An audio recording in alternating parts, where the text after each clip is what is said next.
Meeting of the Culver Redevelopment Commission to order. Let's start with roll call, please. Mr. Stamom. I'm here. Charlie. Here. I'm here. Ms. James. Ms. James. Absent. Is otherwise, I hear there's a meeting over at the school. That's what I heard. Is it still happening? Yeah. Ms. Monroe here. Ms. Schumann. Schumann is also similarly occupied Yeah. over at the school. Okay, pledge of allegiance, please. Pledge allegiance To the flag of the United States of America, and to the republic for which it stands, one nation, under God, indivisible, with liberty and justice for all. Okay, if you would please join me in silencing your phone, and I'll remind everyone that we encourage your participation in this meeting. Just know your participation is taken as your consent to be broadcast over the ether to whoever may be listening to this meeting online, and then also whoever may tune into a rebroadcast of this meeting on the Culver YouTube channel. All right, great. So let's get to our agenda. The first item would be approval of the minutes. Has everyone had an opportunity to take a look at Sarah's fine work? And I'll motion to approve minutes as printed. okay, I know I wasn't here. I'll second the motion. okay. So Sally with first and Jenny, all in favor? All right, any opposed? Okay, good. The next item is the financial report, and I had not had an opportunity to review those financials. So I think we're gonna push that till our next get together. And That's so what they call them. Get together. Get together. our next get together, confab. All right, so old business, let's talk about the dunes a little bit. This is a newly recurring agenda item. We want to make sure that we provide as much transparency as we can around the project. And so every meeting, we'll talk about what's going on and what's coming up. Kevin, we don't have a place on here for a town manager report, but I'll make one for you if you would like to say anything now or later. Well, yeah, we had a meeting last week, met with the developer. What we're trying to understand, some of the things we're trying to understand and anticipate, it really stems around several areas. Number one, what is the housing going to look like? How are we going to integrate it within the current structure and the culture of this town? And make sure that we anticipate any future infrastructure. I wouldn't call them issues, but concerns, and anticipate those. So while we're doing the development, we can make sure that we have street plans, for example, make sure we understand parks and the design of the actual development.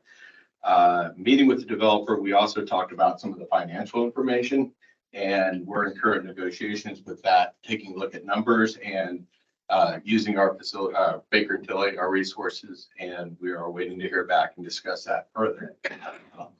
We are hopeful that we remain on schedule and continue to take a look at this as an opportunity. I think, Marty, if I haven't missed anything, feel free to add in. I will. So I think, did we issue a notice for the executive session? Or are we? Because I think we have. Yes, I think we're going to have an executive session of the redevelopment commission and the town council. Right, Karen, speak towards, we're planning on meeting Thursday. Is that going to be an executive session meeting is my question. I think it might have to be if we've got a quorum, or is it just the working group? Is it the work? I was thinking it's the working group. Oh, okay.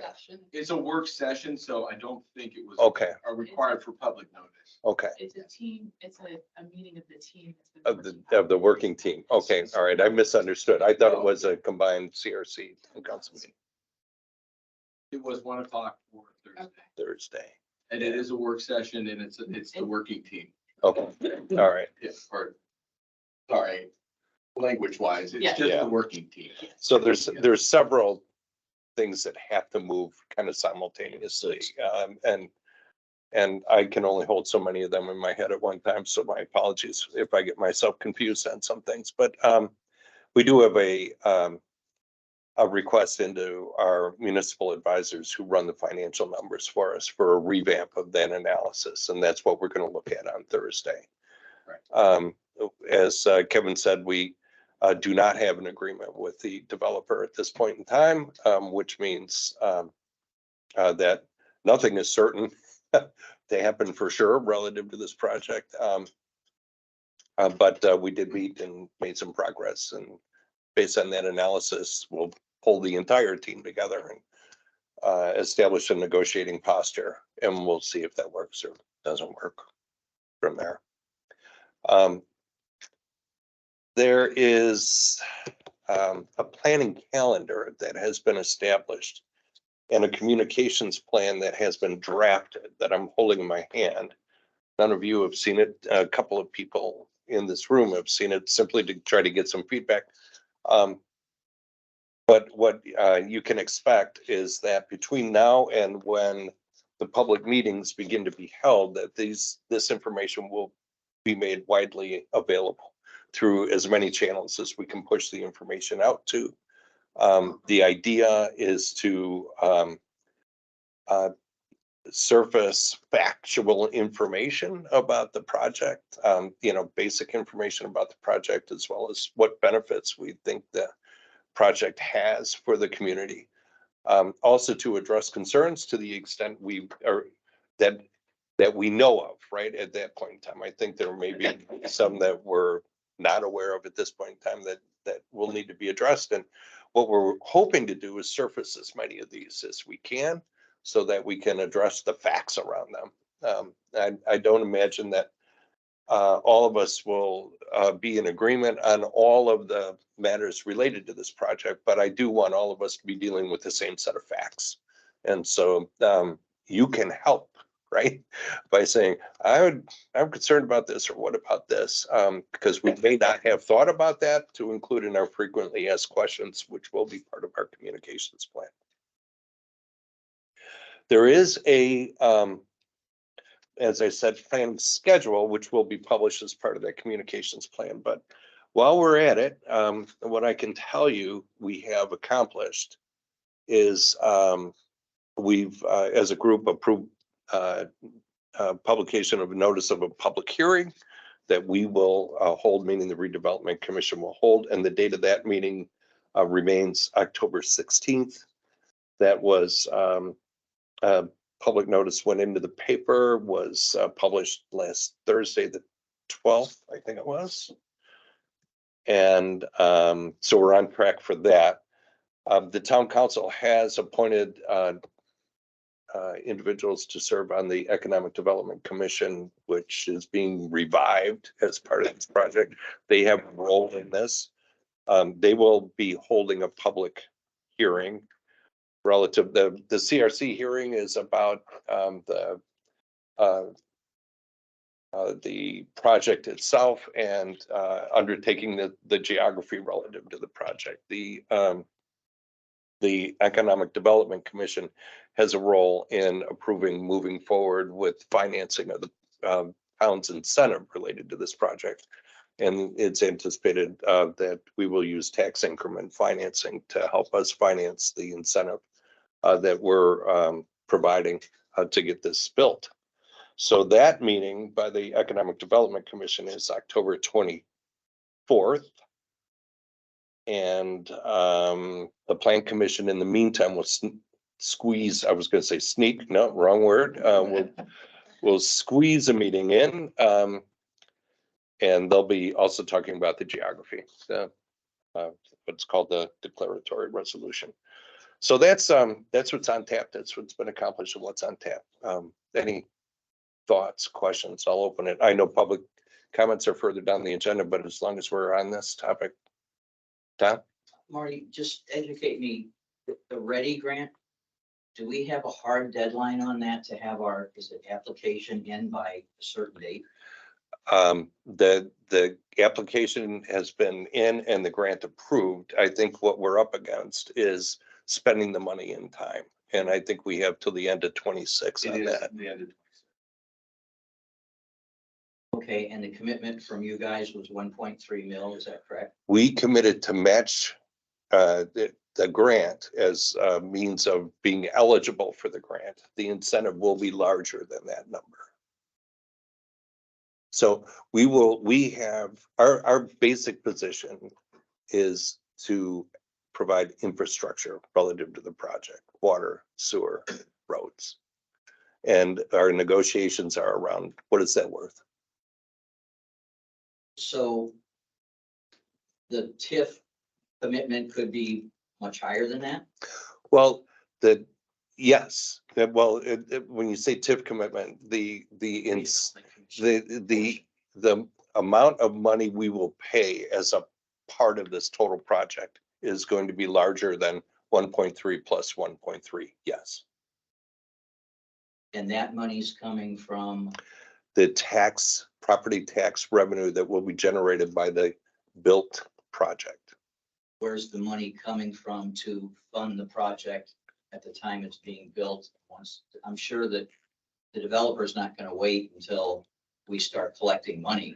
Well, there is actually a financing scenario where that could take place, but that hasn't yet been decided.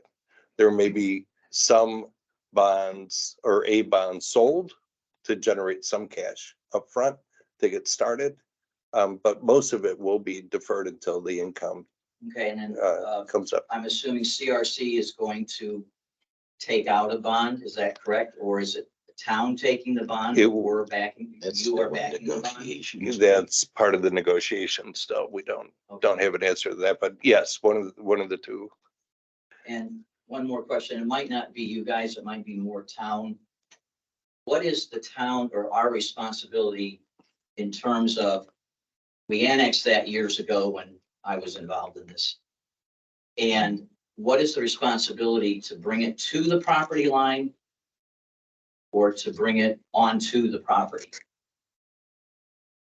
If I'm understanding the question right, and I may In want other to words, so defer we to just have to Kevin. run a sewer line down South Main Street.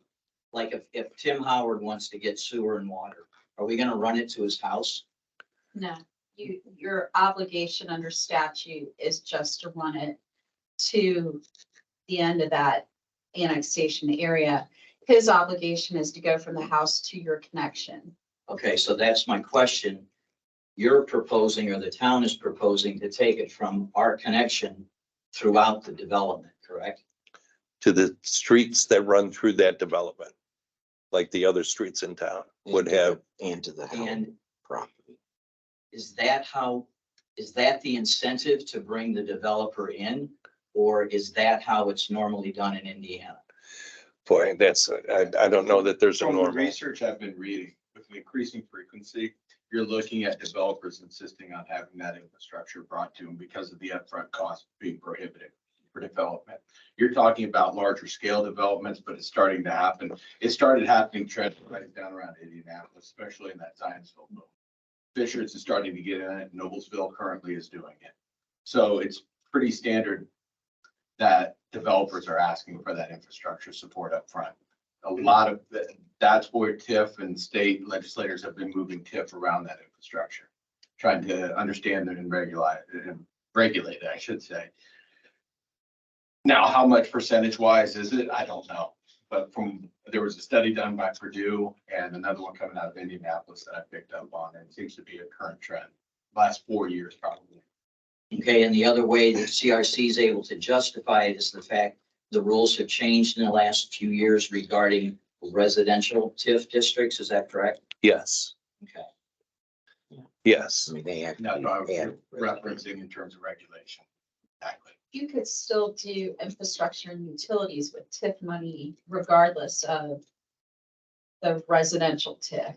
Like you could put utilities and infrastructure in and you can do commercial and housing in that area.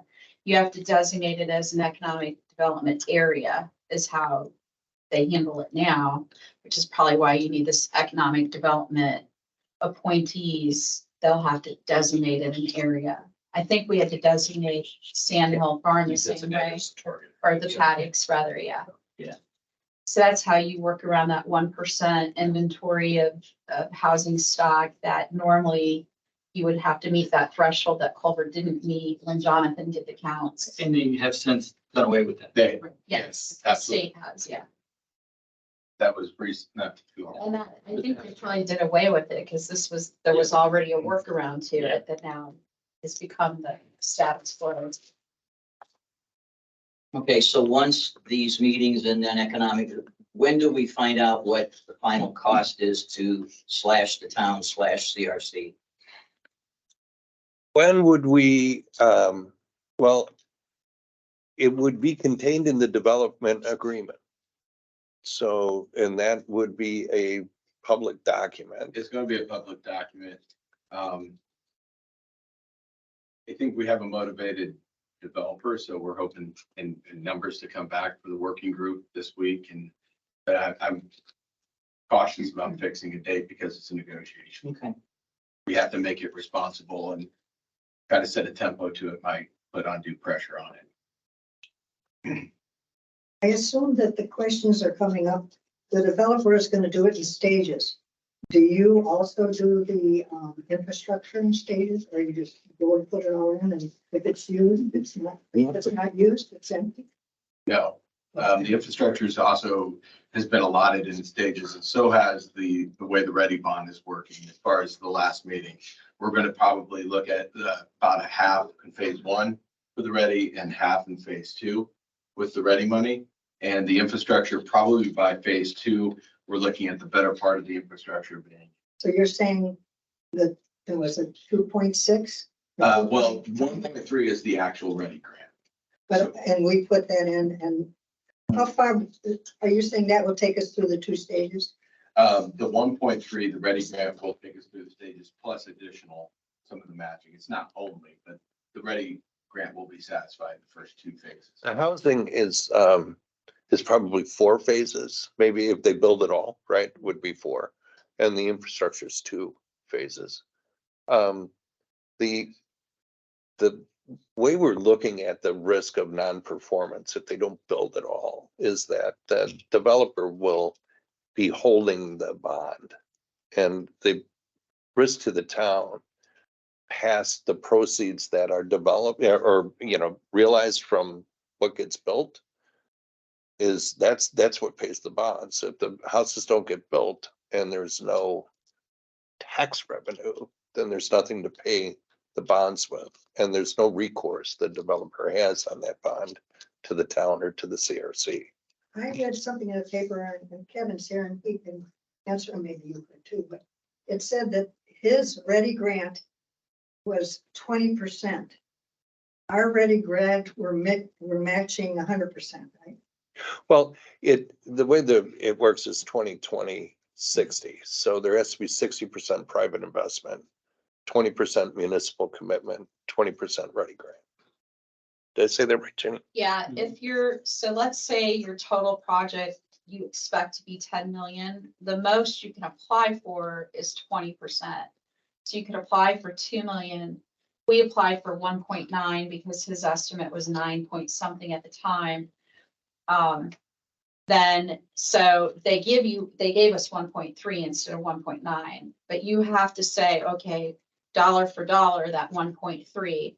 And the idea of Ready, it's a little different than an Okra grant. With Okra, 80% of our project is grant, 20% match. There's no private dollars, right? Unless you happen to get donated private dollars. Ready is meant to attract private dollars. And Ready 2.0 is getting ready to come out next spring. They're rolling out another round of Ready. And because the state is lacking housing, they're incentivizing, they're basically telling anyone in every region, we expect 60% or more of Ready dollars to go toward housing. They also have a percentage of the total pool of money. So if our region won, say, 50 million, 25% of it has to go to rural. They haven't really defined that. It's a little squishy. We're not sure. The IEDC is the one overseeing those dollars.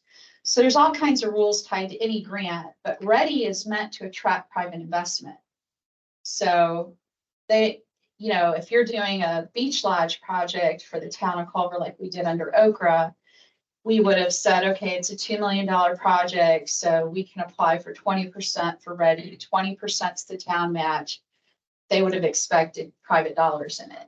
So you're not gonna do like a public building under ready necessarily, unless you're drawing some private, like a partnership with a hospital or an academic institution like Notre Dame. So a lot of those ready projects are these massive partnerships, or it's housing. Because the developer is bringing money into a housing project, so you've automatically got that private investment. Yeah, Rich. So just in terms of language, instead of then just talking about the infrastructure build out in the development and that being paid back by the tax incremental, the increased incremental value of the tax base. That's correct. Yes. Marty, you said that when I was asked if 2.6 million would be the amount, you said there would be more money spent? The infrastructure is going to cost more than 2.6 million. Yes. And we have, So you're negotiating what part of that the town pays? yes. Yes. Hard. So one other thing, so I'm just thinking that the line's gonna go all the way out to the, I don't know how to say it, the fancy RV storage place that they're doing. Executive storage is executive hauling. Was that a, Yeah, you do. we're gonna call it fancy RV place. I got a name for it. Are we paying for, what extent are we paying for that on that property? We have limited our, I don't want to get deep into the negotiations, but that is excluded from. No, I know that, but I mean, is the town gonna run water and sewer through that facility too? Well, yeah, the road, yes, there will be water to that facility, but that is, To the property line or through the development? I think it runs along Main. So or West Shore Drive, right? So it makes the turn at the. It's gonna cross Tamara. I understand. And then Who's go- gonna bring it, are they gonna tap into it? It runs across the dunes too, but now you're tapping into it and going west.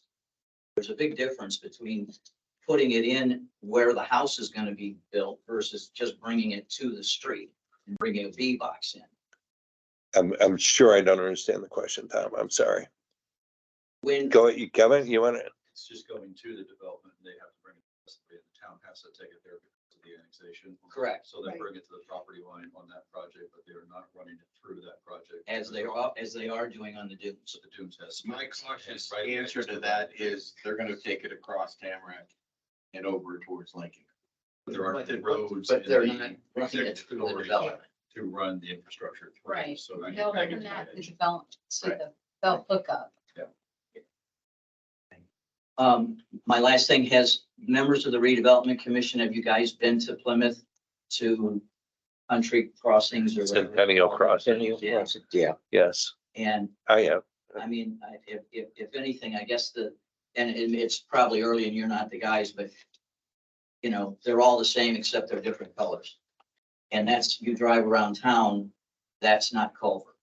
So that's my input on the cookie cutter type development that it's going to be. It's not going to blend in with what Culver has to offer in terms of single family homes. You know, and there's going to be single family homes in there. I could understand apartment buildings, condos, but if you're going to have single family homes and the one down the street's the same as the guy next to you, it's yellow and tan, the other one's green and blue. So yeah, thank you for your time. Thank you, Tom. Moving along. Thank you. Good discussion. Appreciate the input. No one got hurt.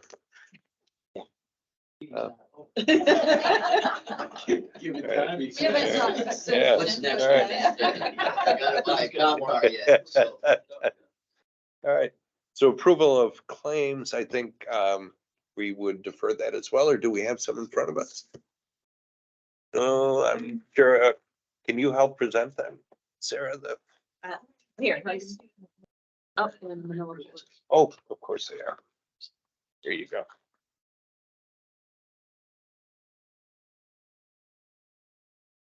I saw these. I'm sorry. These I did see. Has everyone, other than me, had an opportunity to review these? Yes. For the meeting? Okay, thank you. Second. All right, motion and seconded. That's Ginny. Sally, all in favor? Aye. Aye. All, any opposed? Okay, claims is approved. Sorry to scare you like that. No, it's okay. There should be the. All right, Yep. I do see it. All right. Sally, did you want to talk about the Façade Grant?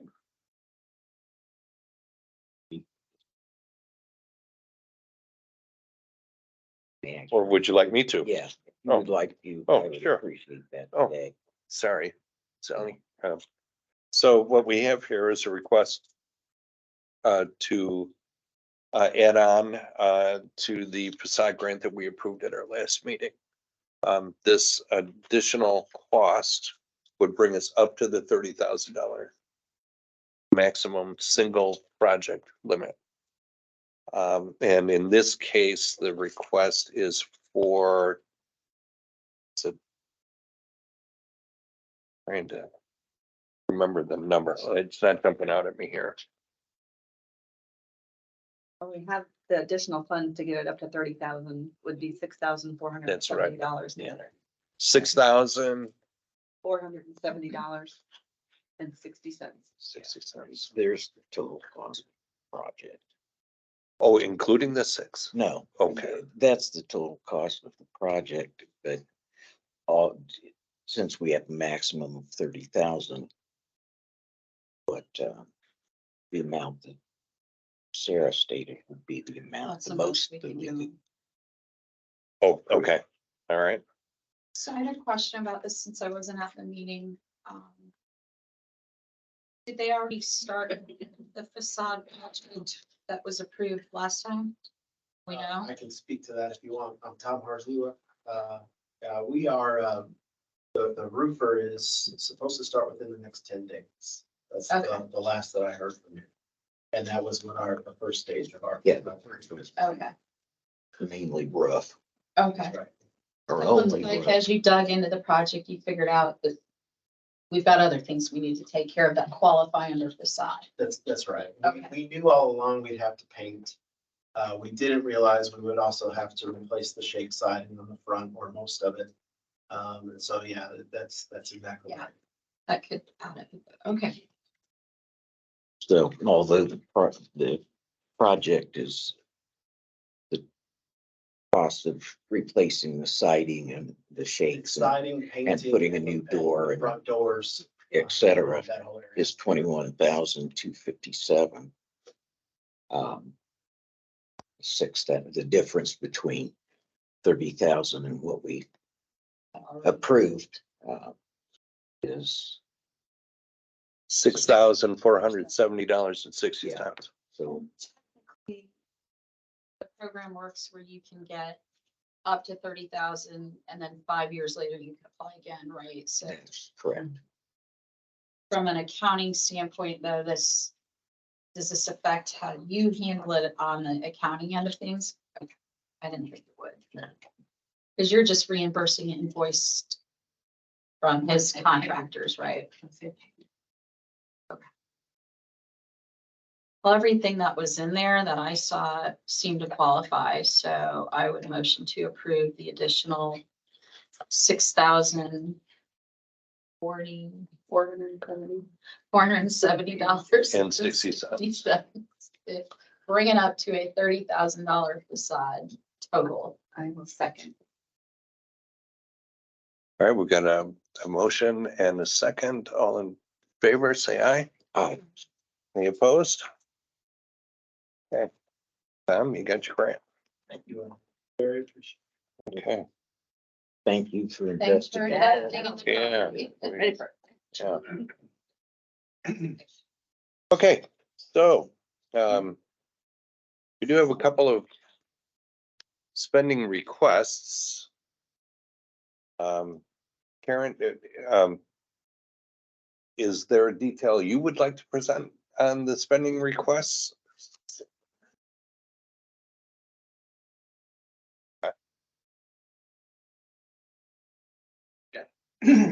So we have an opportunity. Wayne has gone out.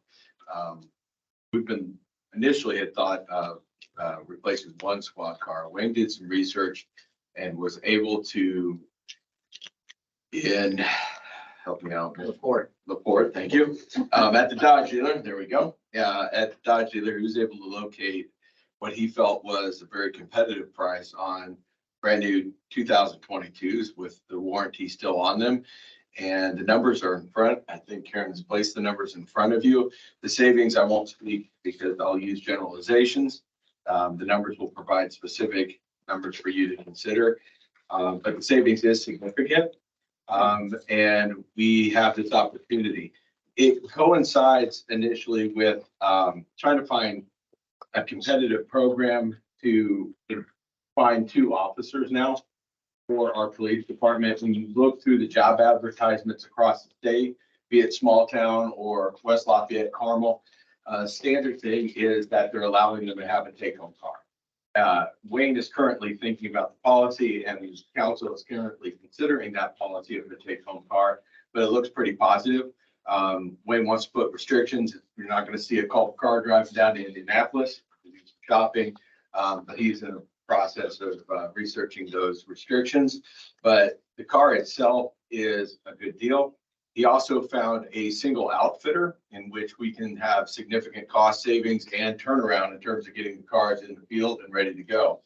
One of the added bonuses to having 2 more cars is we'll have, and hopefully have 2 more officers with those cars. We're confident there. But we'll also have a reserve, which is responsible. If something breaks down, if they're, God forbid, have some damage caused because of food or something, we will have a car in the ready for a backup vehicle for the officers. So I really appreciated Wayne did put some time in this, made several trips and present in front of the council. And I think it is a budgetly responsible thing to do. And Karen and I've talked and would be.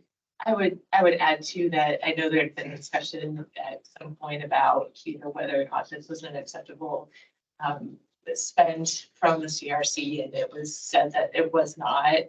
And literally, like within the next week, the general session changed their mind and then said, yes, you can spend TIF dollars on police cars or public safety. So I just want that to reflect it in the record. Thank you. So it doesn't look like we're, speaking out of both sides of our mouths. So we're adding 2 additional officers to the current staff? We are, We're we're speaking right now. We refrain. We have 3, we need 5. We're getting 2 new officers. Process. It looks positive for the last couple of weeks. Sooner than later. They had 1 officer that resigned, Okay. 1 position, so. Yeah, thank you, Sally. Unfortunately, as long as the county won't do an EDIT or a special tax for emergency services equipment, we're always gonna fall short budget wise. It's getting tougher. Equipment's way more expensive. And I know workforce issues being what they are, retaining employees is a hot topic right now, downstate, locally, all over for obvious reasons. So I'm supportive of purchasing the additional vehicle. I guess I would motion that we go ahead and do that. I would like to entertain a little more discussion before that motion is, I don't have any financials on that's so what I have got in front of me is, the Laporte Dodge quote and then the outfitting quote. And when I add those numbers together, it's about 96,815, but there's no tax associated with this. And I thought Wayne said it would be like 104, I thought 8. 104. 104, 108 That's for 2. for 2 That's right. cars. And 104 was the number I think I was working with last. And we would be buying one of them, correct? Well, that's where I'm getting is that what I understand in the budget, we had 38,000 this year and 38 next year, plus another line item that would address some of the outfitting of the cars. And that the delta after all of that was in the $30,000 range. Meaning the shortfall from the budgeted monies and available monies that you would look to the CRC to try to fill in order to do this deal, take advantage of this deal, is in the neighborhood of $30,000. Do I have that right? You do have that right. So I would ask you if you motion up to $30,000 to supplement the purchase of the second police car. Is that a fair restatement of your motion or? The question, I don't know if I'm putting them on the spot if I ask this question, probably. Because I think that's a fair question. You're looking at the difference between the two budget years that would normally purchase the car. But if we purchased one of the cars at the 54,000 level, say if it's about 108 total, or we said up to $50,000, does that impact on employee retention plans? Because I know those are discussions at the council work session and budget session. Because my ultimate goal would be to have an impact on that. Otherwise, that Kinda for me, why that do- would be, why do it? Yeah, that would yeah. be beneficial. So if we said we'll do 54,000 to pay for half of these two vehicles, and then what you had budgeted for next year and budgeted for this year, instead of us just covering the gap, the shortfall, if we covered the full 54, can we impact on employee retention across the board in emergency services? I would defer. That's a question financially, I think that. And I think nobody has thought. Yeah. I mean, the money is in the budget for any raises for next year. We were already basically set the budget. If you come back and say, yes, we'll support you on one or any portion of it, that's just going to take some pressure off of the amount that we're overspending. Okay. Or that we're anticipating overspending, because I don't know where that's all gonna fall until, December 31st of 2024. Yeah. So I will motion to approve purchasing a police vehicle up to a maximum of $50,000. Okay, we've got a motion to approve. You all want to debate that number or? Because the requested for 30, correct? It seems to me that the town manager and the town clerk would be happy at 30. 30. No, I'm just questioning, yeah. So We could approve 30, and if things change, we could revisit it. I would be in favor of that. I'll amend my motion to up to 30,000. Do Purchase toward a police vehicle. Do I- Be a police vehicle. I hear a second I'll on second that that. motion? Okay, we've got a motion, a second. All in favor, say aye. Aye. Any opposed? At one time I had to really listen. Okay, good. All right, motion's approved to support up to $30,000 for the purchase of a police vehicle. And if you run shy, or if there's a bigger impact for employee retention, let's talk some more. Right? You have at least one sympathetic ear on this panel. All right. Probably more. All right, so I'm sorry. Yeah. So don't. Yeah. Second part. All right, thank you. I'm ready, to be honest. There is a spending, So There's I a- think you've got, there is a spending request for Christmas decorations. And I think I can actually speak to this. It's a 3-year contract at $6,265 per year. This is an item that we have supported annually in the past. About 10 years.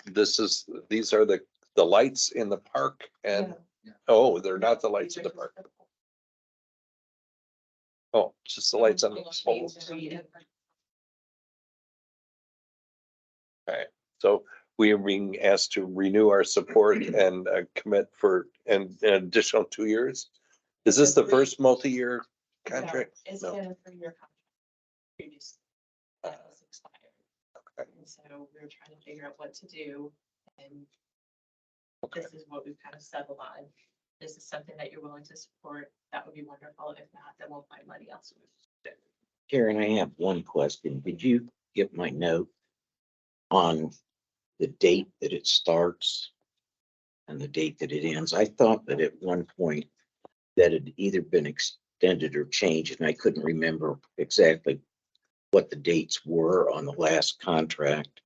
I did not get that note, Oh. so I can tell you, but I know. It went into Cyberland somewhere. Well, We looked it up last year. I think Karen.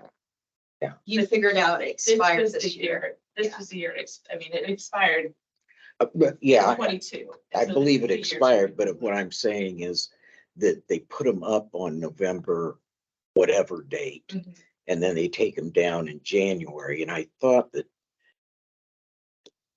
the original contract had been changed so that the date coincided with, Oh, with the, yeah, with one of the, whatever they do in November with The holiday. The business lighting. day, that's why they were up. You're on right. Yeah. Halloween one Because year. the holiday hop's kind of. so we need to make sure that that date is, that they put them up is prior to the holiday hop. And all it says is they'll be ready for lighting during the month of November Yeah. It- and then taken down as soon as practical. So I mean, that's my only addition on the contract, is to make sure that that date coincides. They get it before the holiday. Yeah, Yeah. that it's before the holiday hop. Thank you for, I couldn't remember what Yeah. What Because I event think it the holiday was. hop is like November 7th-ish some years. It's really early. Yeah. Before Thanksgiving, so the merchants requested it 1 year. Yeah. I'll motion to approve the Christmas decorations. How much did you say, Marty? 6,200.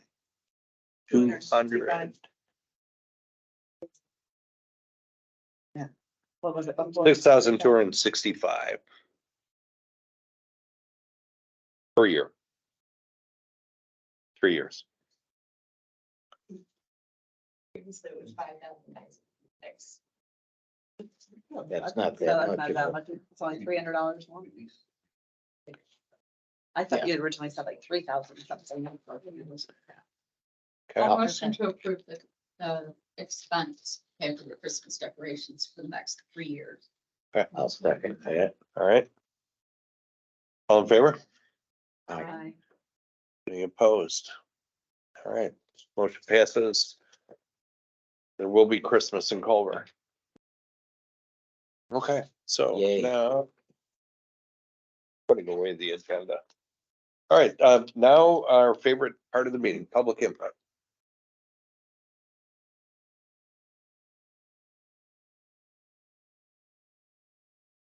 Quiet crowd. Okay, They inputted it all early. yes, They probably want to go to school. yeah, like the rest of us, right? Member input? Member input? Ginny? No. Sarah? Nope. No. Sally, no. Marty, no. And that leaves one thing on the agenda, our second favorite thing, adjourning. I'll entertain the motion. Ginny, I'll second it. Sally, all in favor? Aye. We're adjourned. Thank you, everyone.